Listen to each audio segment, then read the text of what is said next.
Buenos días a todos. Esta mañana seguimos en nuestro estudio del libro de 1 de Samuel. Esta mañana llegamos al capítulo 7, si queréis ir abriendo vuestra Biblia para leer el texto juntos. 1 de Samuel 7, leeremos desde el versículo 2 hasta el final del capítulo.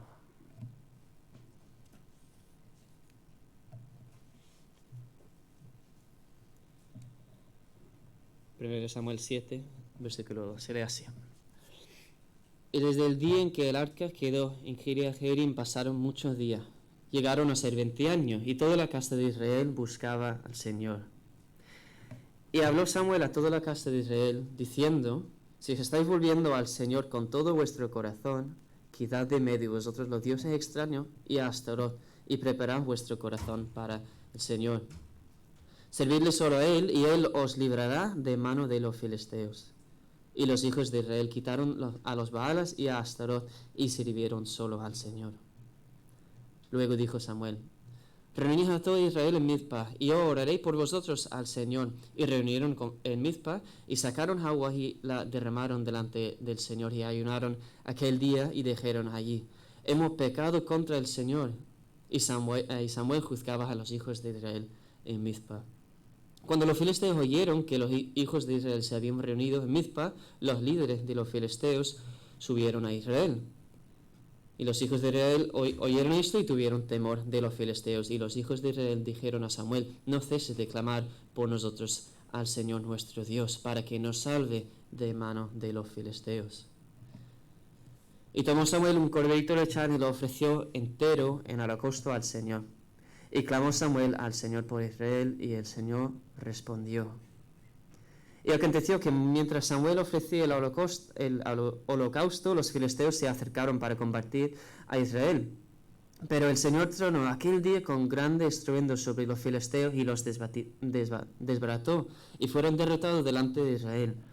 Y los hombres de Israel salieron de Mizpa y persiguieron a los filisteos, y los golpearon hasta más abajo de Bet-car. Luego Samuel tomó una piedra y la asentó entre Mizpa y Sen, y lo puso por nombre Ebenezer, diciendo: hasta aquí nos ha ayudado el Señor. Así fueron sometidos los filisteos y no volvieron a entrar más en el territorio de Israel. Y la mano del Señor estuvo contra los filisteos todos los días de Samuel. Y fueron restituidas a Israel las ciudades que los filisteos le habían tomado, desde Ecrón hasta Gat. Israel libró su territorio de mano de los filisteos, y también hubo paz entre Israel y el amorreo. Samuel juzgó a Israel todos los días de su vida, y de año en año hacía un recorrido por Betel, Gilgal y Mizpa. Él juzgaba a Israel en todos estos lugares. Después regresaba a Ramá, pues allí estaba su casa, y ahí también juzgaba a Israel, y ahí edificó un altar al Señor. Oramos. Padre, gracias que eres poderoso, como hemos cantado, poderoso para salvar y soberano sobre todas las cosas. Gracias, Jesús, por ser nuestro buen pastor. Guíenos en pastos verdes. Espíritu Santo, santifíquenos y renueve nuestra mente a través de tu palabra esta mañana. Amén. En el año 2000, una pareja tejana y otra pareja irlandesa, no es un chiste, un relato real, se encuentran en una librería. Ah, qué curioso, ¿de dónde soy? Muy bien, nosotros tal, encantado de conocerte, hasta siempre. Al día siguiente, a una distancia de unos 100 kilómetros, haciendo un tour de cosas, monumentos históricos y tal de la zona, pues se encontraron otra vez. ¡Ay, qué curioso! Pues nos hemos visto otra vez, qué casualidad, ¿no? Muy bien, adiós. Al día siguiente, en un hotel, a otra distancia de otros 100 kilómetros, casualmente, baja esta pareja irlandesa a desayunar en el hotel y se encuentran con la misma pareja. Empiezan a charlar y tal, y descubren que las dos parejas son cristianas, ¿no? Pues este tiene que ser de Dios, este tiene que ser de su mano. Pues vamos a compartir número, correo electrónico y tal. En el año 2000 eso es lo que había, no había más redes sociales. Pues resulta que esta pareja tejana tenía un lugar, un sitio de retiro cristiano en Texas, estilo Monte Olivo multiplicado por 3 o 4, un sitio grande, con casa, con espacio, terreno y tal.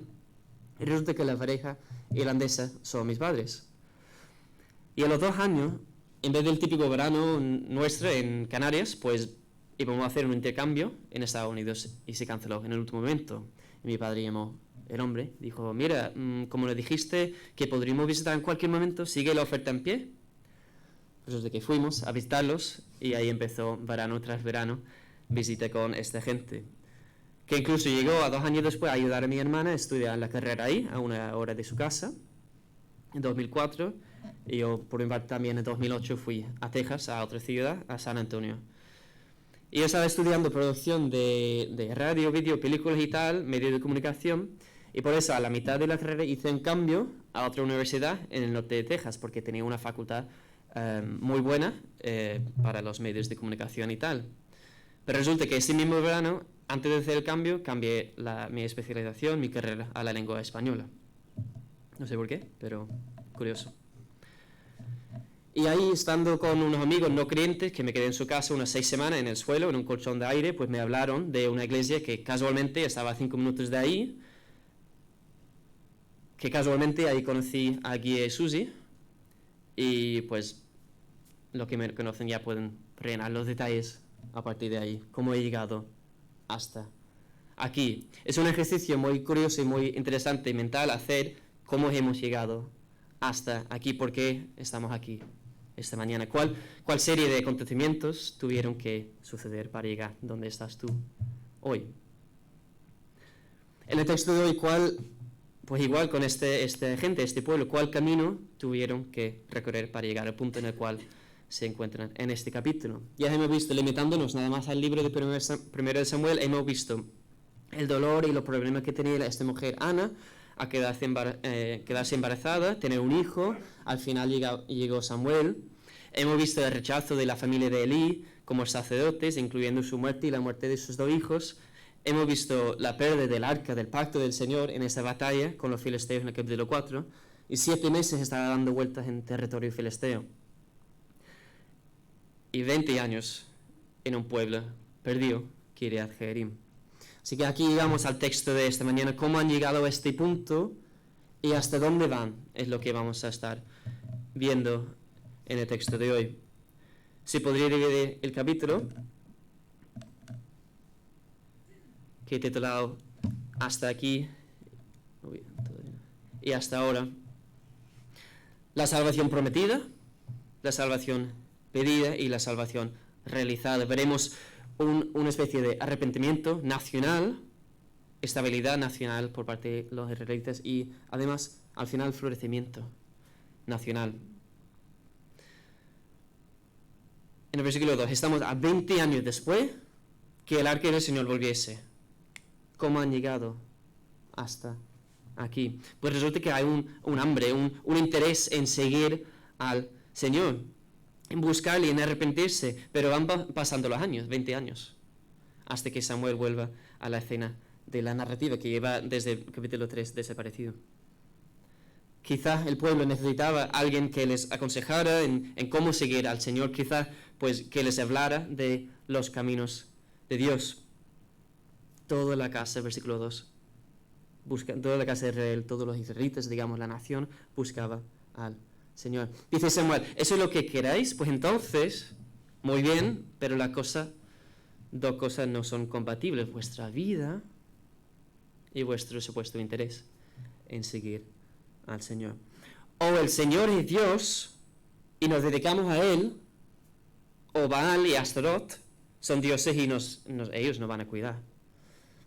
Recuerda que el pueblo ya no está en Egipto, donde el Nilo pues se desbordaba y para regar toda la tierra y producir el fruto de la tierra, su comida y tal, todo lo que necesitaban. Aquí en Canaán, cuestión de vida o muerte. Si no llovía, no bebía. Entonces siempre existía esta tentación de sumarse a la adoración de esos dioses cananeos, Baal y Astaroth, que supuestamente los dioses de la tormenta, que tendrá su importancia ahora después en el texto, y los dioses de fertilidad, lluvia, que nos dan la vida, pues existían en aquella región por un motivo.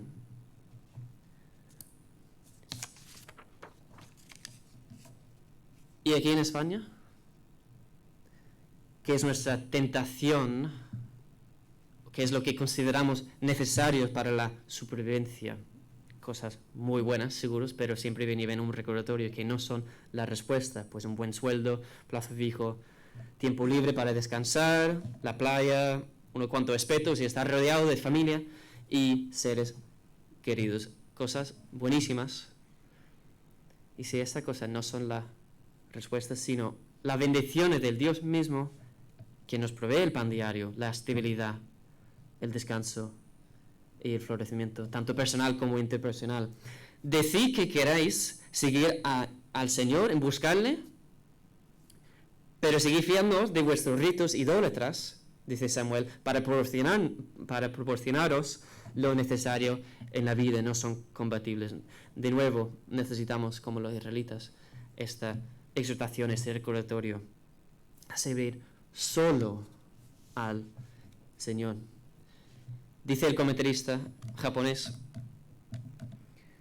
David Tsumura, naturalmente no solo el cambio de dirección, sino también la dirección hacia la cual uno gira, es decir, hacia el Señor, y la relación subsecuente con Él, son enfatizadas aquí en este pasaje.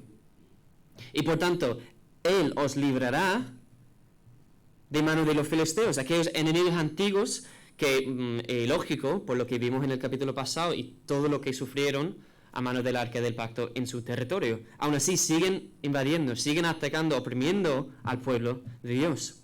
Y los israelitas necesitaban liberación. Y la iban a encontrar en un solo sitio. Nosotros necesitamos liberación y la encontramos en un solo sitio. Sigue el comentarista. Dios librará a su pueblo del poder de los opresores hacia la comunión con Él. Este es el tema de la Biblia entera. Amén. Se podría resumir todo el mensaje de la Biblia, Dios liberando a su pueblo de mano de los opresores. La salvación prometida y la salvación pedida y la salvación prometida. Y pasando el versículo 5 al 11, si eres salvo esta mañana, si eres la persona cristiana, si te encuentras en Cristo esta mañana, es probable, por no decir que casi seguro, que alguien estuviera orando por ti y tu salvación. Porque fijaros aquí en la importancia de la oración y de la intercesión aquí por parte de Samuel. Después de convocar esta reunión en Mizpa, dice Samuel en el 5, yo oraré por vosotros al Señor. La intercesión prometida. Después se lo pide en el versículo 8. Los hijos de Israel dijeron a Samuel, no cese de clamar por nosotros al Señor nuestro Dios, para que nos salve la mano de los filisteos.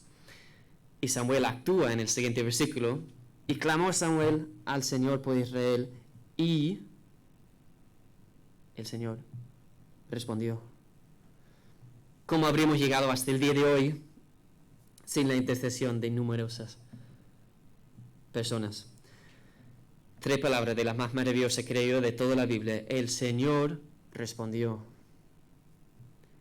Llegan a esta reunión convocado por Samuel y derraman agua delante del Señor. Un concepto un poco raro, quizás sea la manifestación física de la actitud que leemos sobre la oración de Ana en el capítulo 1, que dice que Ana estaba derramando su alma en presencia del Señor. En todo caso, va acompañado con el ayuno y el reconocimiento del pecado, es decir, el arrepentimiento. A rendir sus ídolos y confiar plenamente y exclusivamente en el Señor. Dicen, no necesitamos a Baal, el Dios supuestamente de la lluvia y de la fertilidad, ni a Astaroth para proveernos agua para beber. Aquí, toma el agua. Lo dejamos aquí, a los pies del Señor, sabiendo que Él es el único que da la vida.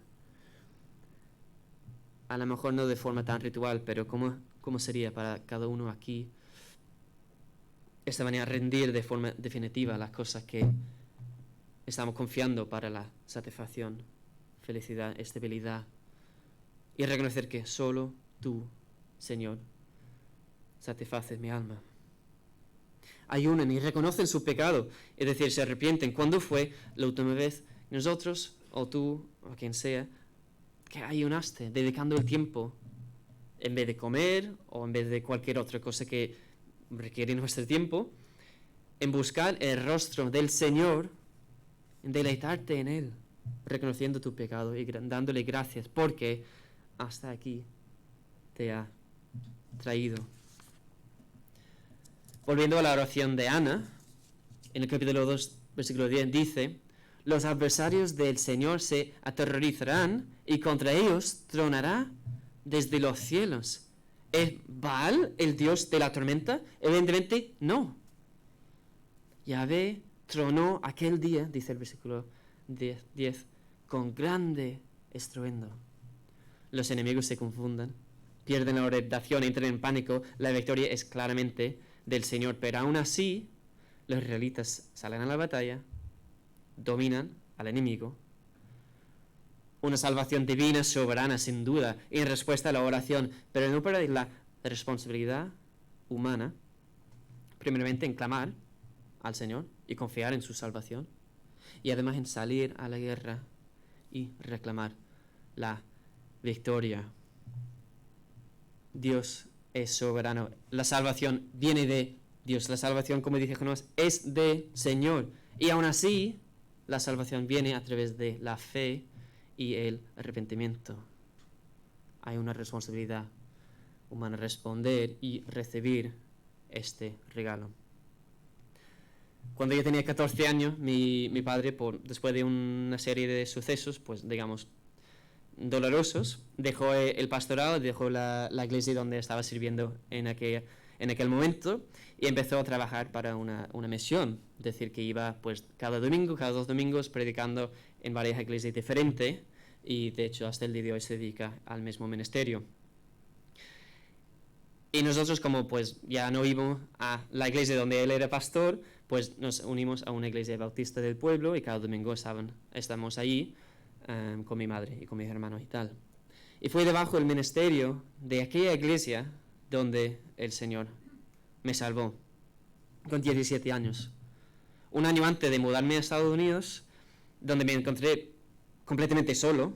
Tenía a mi hermana a 3 horas, pero aparte solo, con mucha necesidad, digamos, y mucha soledad y pensamiento y reflexión.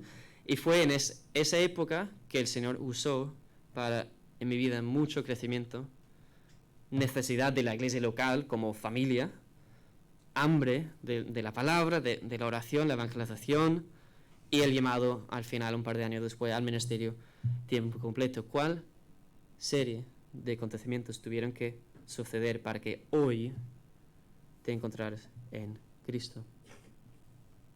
Y por otro lado, como estamos hablando, ¿cuántas personas han estado orando por mí y por ti durante todos estos años? Que quizás nunca sabremos. Samuel intercedió por el pueblo y el Señor respondió. ¿Cuántas personas intercedieron por tu vida y tu salvación para llegar hasta aquí? Y como iglesia tenemos el privilegio y la responsabilidad de ser entre los que interceden para los demás. Oraciones de las cuales quizás nunca veremos los resultados. Igual que no nos enteramos de la cantidad de personas que han estado orando por nosotros. Pero el Señor, en su bondad y soberanía, las usa para sus propósitos. Dice Romanos capítulo 8.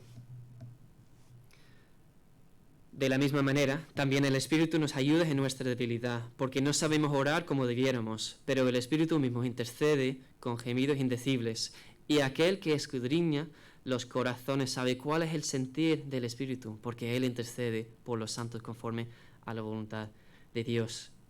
Y sabemos que para los que aman a Dios, todas las cosas cooperan para bien, para los que son llamados conforme a su propósito. Porque a los que de antemano conoció, también los predestinó a ser hechos conforme a la imagen de su Hijo, para que Él, el Hijo, sea el primogénito entre muchos hermanos. Y a los que predestinó, a esos también llamó, y a los que llamó también justificó, y a los que justificó, a esos también glorificó. Entonces, ¿qué diremos a esto? Si Dios está por nosotros, ¿quién estará contra nosotros. Si el Señor trona desde su trono celestial, ¿qué filisteo puede estar en nuestro camino? Tenemos el Espíritu Santo intercediendo por nosotros delante del Padre. ¿De quién vamos a tener miedo? Es el argumento de Pablo. En todas estas cosas, sigue el capítulo, somos más que vencedores por medio de aquel que nos amó. ¿Te sientes esta mañana como vencedores? La salvación pedida, prometida, y ahora la salvación realizada. Hemos visto una especie de arrepentimiento nacional, algo de estabilidad nacional, pero ¿cómo sería el florecimiento nacional?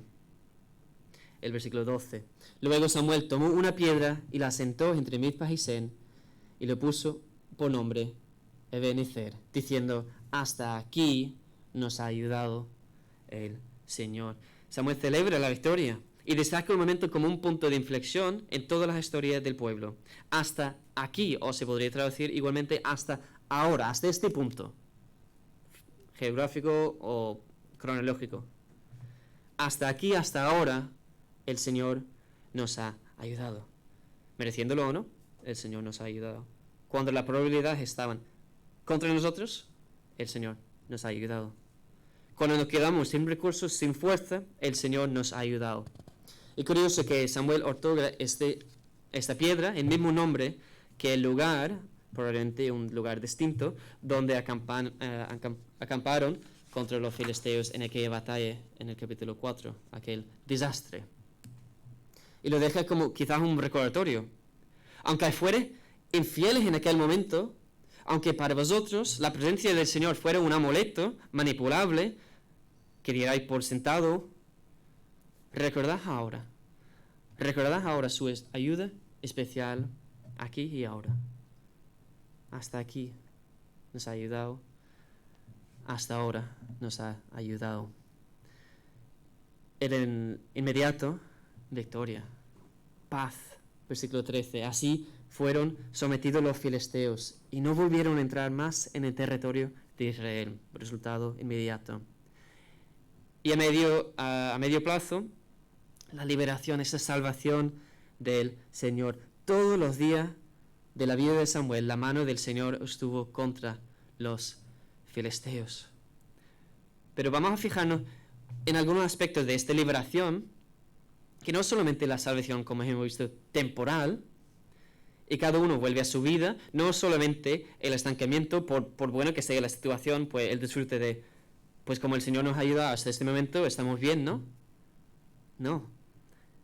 Incluye el florecimiento, versículo 14. Fueron restituidas las ciudades e Israel libró su territorio. El dominio, el crecimiento, la prosperidad retoman este territorio disputado por la frontera de los filisteos. Sí, es un relato de expansión exterior. Y tampoco lo deja ahí el texto. Expansión exterior, sí, pero también paz interna entre Israel y el amorreo. El texto es muy específico en mencionarlo. El amorreo, es decir, los habitantes en general de Canaán, los habitantes pre-israelitas, que posiblemente estaban sufriendo la misma opresión por parte de los filisteos. En todo caso, paz en la tierra, seguridad externa e interna, marcada por, como lo describe los versículos 15 al 17, el ministerio continuo de este profeta Samuel. Esta imagen he saltado un par de veces. Pensando en mi propia historia, dice tu plan y el plan de Dios. Y directo, podría haber pillado un vuelo de Belfast a Málaga, 2 horas y media, pero no. Dios tenía otros planes para llegar hasta aquí. De forma individual, las curiosidades, casualidades de la vida, y además de forma espiritual, para poner en marcha, para efectuar mi propia salvación y conservación hasta el día de hoy. Tiene su plan y muchas veces no es el nuestro. Y ahora de forma comunal, como iglesia local, pensamos en el recorrido de los años de esta iglesia, donde estamos sentados esta mañana. ¿Qué historia tendría Isaiah para mirar hacia atrás y ver la mano del Señor obrando en todos sus caminos perfectos? Hasta aquí y hasta ahora el Señor nos ha ayudado. Y si es así, ¿hacia dónde vamos? Desde aquí y desde ahora. ¿Cómo sería florecer como iglesia local? Dejar un legado de confianza total en la salvación del Señor en cada aspecto. No solo la supervivencia, no solo mantener, conservar lo bueno que tenemos, sino multiplicar, extender, crecer, disfrutar además la paz interna, la comunión profunda y el amor fraternal entre los hermanos. Y de forma individual, ¿cómo sería disfrutar del florecimiento en tu caminar con el Señor?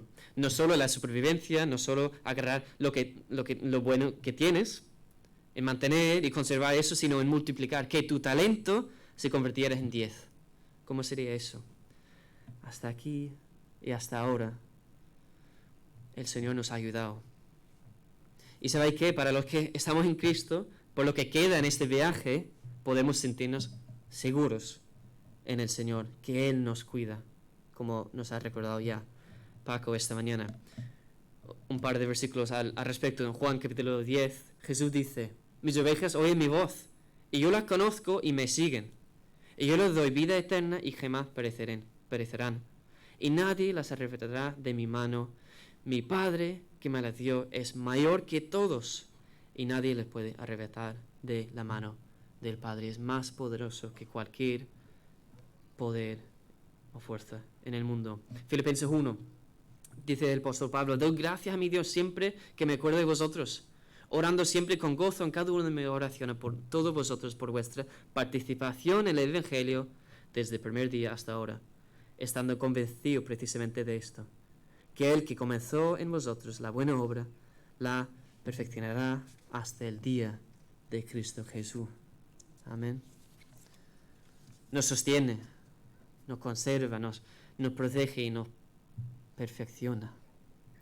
Podríamos decir, como algo me suena por ahí, a los que predestinó, eso también llamó, a los que llamó, a esos también justificó, y a los que justificó, a esos también glorificó. Está hecho.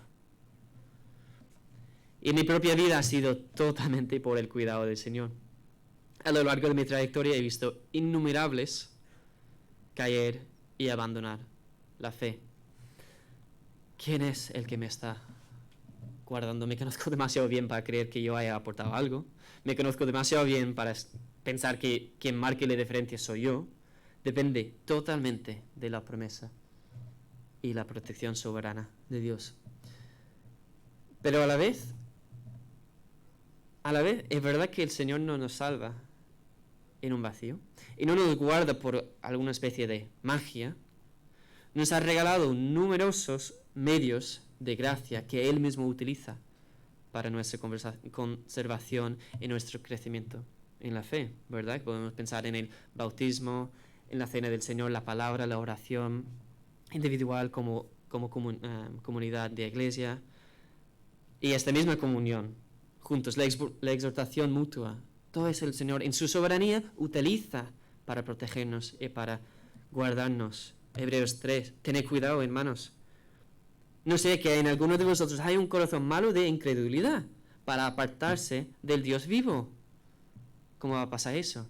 Según el autor de Hebreos, cuando falta lo siguiente: antes, exhortaos los unos a los otros cada día, mientras se dice hoy, ahora mismo, hoy mismo y mañana mismo, no sea que en alguno de vosotros se haya endurecido por el engaño del pecado.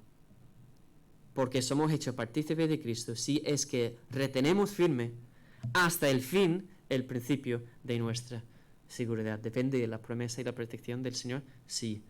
Pero somos partícipes de Cristo solo y exclusivamente si retenemos esto. Será la señal que estamos en Cristo. En nuestra responsabilidad de disfrutar de los medios de gracia, lo que estoy mencionando, en nuestro caminar con Él, y disfrutar de la victoria.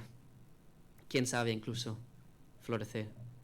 Pero no lo vamos a hacer en un vacío, sin la comunión frecuente, según el autor de Hebreos parece indicar, diaria con los hermanos y orando y exhortándonos.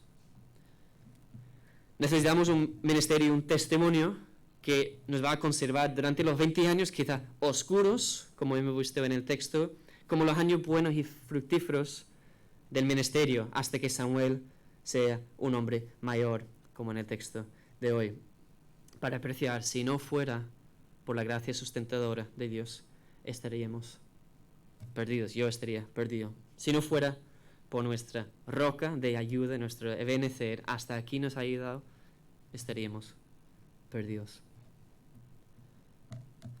Judas nos recuerda la parte activa. Conservaos en el amor de Dios, esperando ansiosamente la misericordia de nuestro Señor Jesucristo para la vida eterna. ¿Cómo nos conservamos? La forma activa, edificándonos en nuestra santísima fe y orando en el Espíritu Santo es lo que nos toca. Y la parte divina, soberana, pasiva, quizás, y aquel que es poderoso para guardaros sin caída y para presentaros sin mancha en presencia de su gloria con gran alegría. A Él sea la gloria. Qué descanso encontramos en seguir a este Señor, ¿verdad? Que es poderoso para guardarnos hasta que veamos su gloria en aquel día. Nos toca luchar, reconociendo de quién es la victoria. Y nos toca a salir con valentía, a florecer, a desear crecer con oración y ayuno, reconociendo que Dios es el que da el crecimiento. Ebenezer, nuestra piedra de ayuda, nuestra roca de ayuda. Hasta aquí y hasta ahora Dios nos ha ayudado. Amén.